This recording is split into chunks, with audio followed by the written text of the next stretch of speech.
Assalomu alaykum aziz obunachilarimiz. Mana Xorazmdan Ruslan akam keluvdilar. Soch ko'chirib o'tkazdik bularga. Mana bu eski holatlari. Mana hozir 15 kunlik holatlari mana. 15 kunda mana chiroyli bo'lib chiqdi. Ruslan aka, mana bu hozirgi chiqqan sochlaringizdan qoniqdingizmi? Yaxshimi? Zo'r. Gap yo'q. Mana yangi keladigan patsientlarga nima maslahat berasiz? Kelishlarni tavsiya qilaman. Zo'r hammasi. Operatsiya jarayonlari ham yaxshi o'tdi.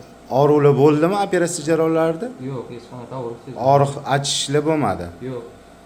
Hammasi yaxshi. Siz kutgan natijalarni berdi, to'g'rimi? Zo'r.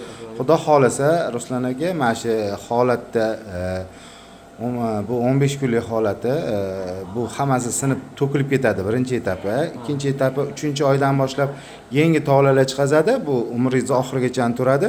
Oyma-oy qalinlashib borib o'ngga, chapga tarayadigan holati kimdadir 8 oyda to'lov yopiladi, kimdadir 1 yilda to'lov yopiladi. Sog' bo'ling, Ruslan aka. Rahmat. Sog' bo'ling.